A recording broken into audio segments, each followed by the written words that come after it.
نحمدہ و نصلی علی رسولہ الکریم، اما بعد فاعوذ باللہ من الشیطان الرجیم، بسم اللہ الرحمن الرحیم۔ سورہ بنی اسرائیل کی آیت نمبر 23 سے آج کے سبق کا آغاز کریں گے۔ رب اشرح لی صدری ویسر لی امری واحلل عقدۃ من لسانی یفقہوا قولی رب زدنی علما رب زدنی علما رب زدنی علما۔ اللہم فقہنا فی الدین، اللہم فقہنا فی الدین، اللہم فقہنا فی الدین۔ اعوذ باللہ السمیع العلیم من الشیطان الرجیم، من ہمزہ ونفخہ ونفثہ۔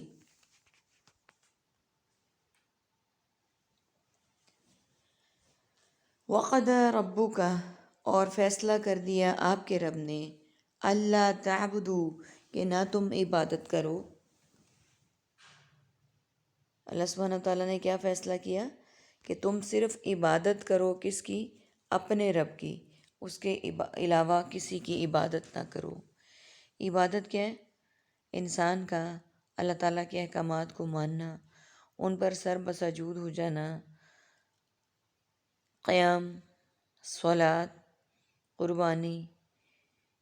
اپنا جینا مرنا، اپنا ہر قول فعل عمل اللہ تعالیٰ کے احکامات کے مطابق ڈھالنا۔ جیسے کہ کہا گیا ہے قُلْ إِنَّ صَلَاتِي وَنُسُكِي وَمَحْيَايَ وَمَمَاتِي لِلَّهِ،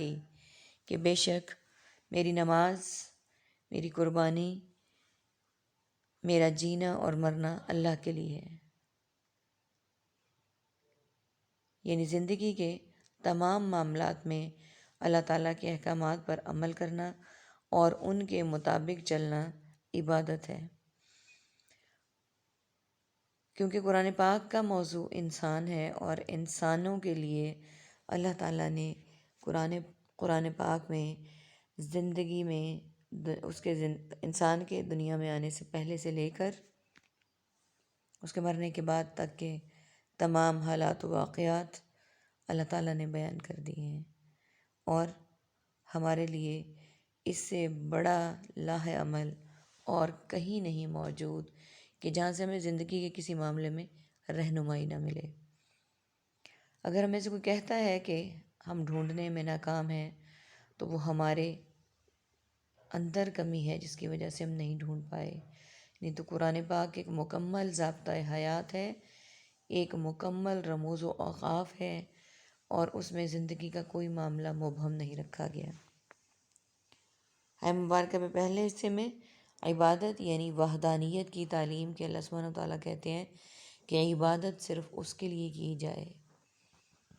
الا ایاہ، مگر صرف اس کی، وبالوالدین، اور والدین کے ساتھ، احساناً، حسن سلوک کرنا، اما، اگر، یبلغن، واقعی وہ پہنچ جائیں، عندک الکبر، تیرے پاس بڑھاپے کو، احدہما، ان دونوں میں سے ایک، او کلاہما، یا دونوں، فلا تقل، تو مت تو کہہ، فلا تقل لہما اف ولا تنہر، ان دونوں میں سے اف، اور مت ڈانٹ ان دونوں کو، وقل لہما، اور کہہ ان دونوں سے، قولا کریما، نرم بات، وخفض، تو جھکا دے، لہما، ان دونوں کے لیے، جناح الذل، عاجزی کا بازو، من الرحمہ، رحم دلی سے، وقل، اور تو کہہ دے، رب ارحمہما، اے میرے رب تم رحم فرما ان دونوں پر،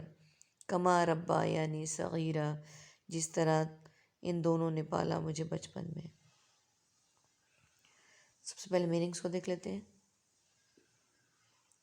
احساناً، محسن، احسان، احسان مندی، یبلغن، بالغ، بلوغت، ذرائع ابلاغ، عندک، عند طلب، عند اللہ، اور عندیہ، الکبر، تکبر، کبیر، اکبر، اور تکبیر، احدہما، واحد، احد، توحید، موحد، وحدانیت، تقل، قول، اقوال، مقولہ اور اقوال ذری، کریماً، رحم و کریم، شان کریمی،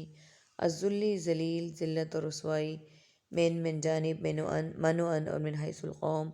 الرحمہ، رحمت، رحم، مرحوم، کما، کما کا، صغیرہ، صغیر سنی، صغیرہ و کبیرہ، صغیرہ گناہ اور اصغر، یہاں تک ہمارے پاس آج کے لیسن کے ورڈز باقی انشاءاللہ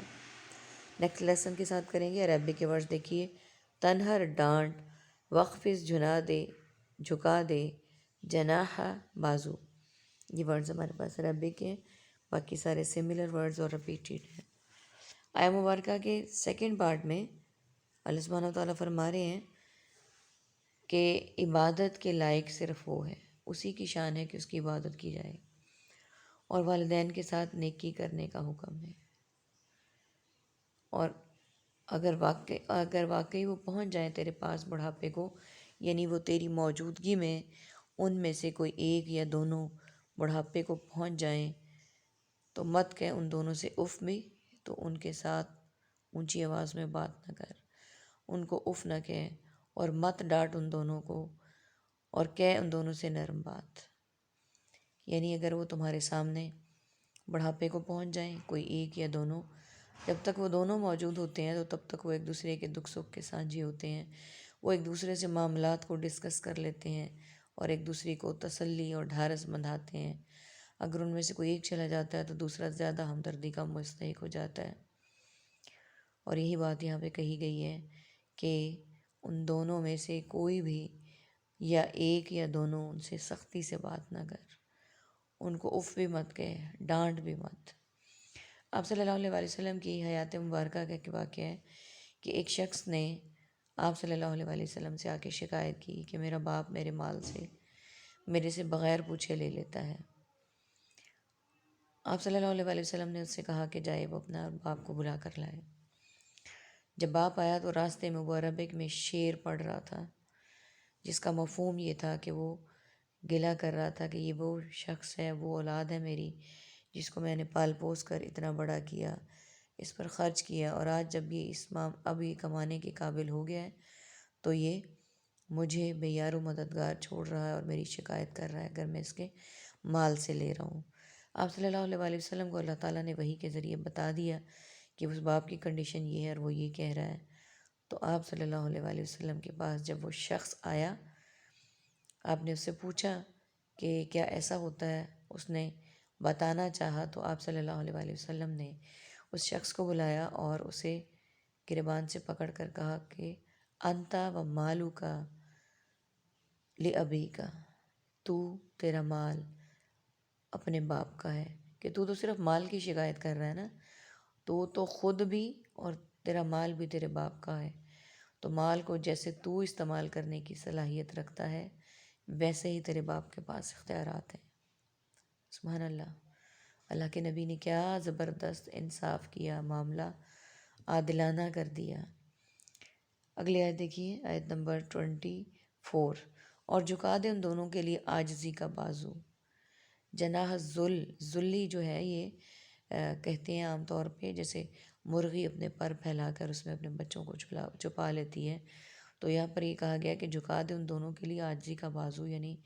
اپنے بازوؤں کو پھیلا لے اس کے لیے رحم دلی سے، اور کہہ اے میرے رب رحم فرمائے ان دونوں پر،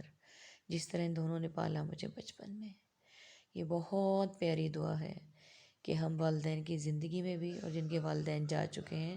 ان کے جانے کے بعد بھی ان کے لیے دعا کریں کہ اللہ تو ان پر رحم فرما جیسے بچپن میں انہوں نے ہمیں پالا۔ اور عام طور پر اس طرح کی ایج میں ہم اولادوں کی اپنی بھی اولاد ہو چکی ہوتی ہے، تو ہم دیکھ رہے ہوتے ہیں کہ وہ ہمیں کس طرح سے ستاتی ہے، ہم کس طرح سے ان کے ناز و نخرے اٹھاتے ہیں، کس طرح ان کو پالتے ہیں پوستے ہیں، تو ہمیں بھی کیسے ہمارے والدین نے مشقتوں کے بعد پالا ہوگا۔ جب ہم خود کسی فیز سے گزرتے ہیں تو ہمیں اس کا زیادہ اچھا تجربہ ہو جاتا ہے۔ اللہ کے نبی صلی اللہ علیہ وآلہ وسلم کے پاس ایک شخص آیا تو اس نے کہا کہ میں نے وہ کہیں دور دراز رہتا تھا،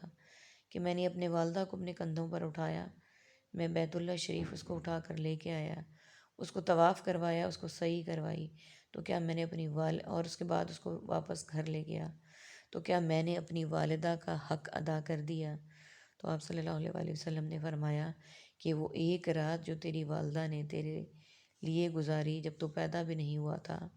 جس درد اور کرب سے وہ گزری، تو اس رات کا حق بھی ادا نہیں کر سکا، اور تو کیا کہتا ہے کہ میں نے اپنی والدہ کا حق ادا کر دیا۔ تو یہ دیکھیے، یہاں سے ہمیں اندازہ ہوتا ہے کہ ہم والدین کا حق ان کی پوری زندگی کا ادا کر ہی نہیں سکتے، تو پھر جتنی تھوڑی بہت کوشش ہم کر سکتے ہیں، اللہ تعالیٰ سے دعا ہے کہ اللہ تعالیٰ اس میں کامیاب کرے اور سرخرو کرے اور ہمیں اپنے والدین کا فرما بردار بنائے، آمین یا رب العالمین۔ وآخر دعوانا ان الحمد للہ رب العالمین،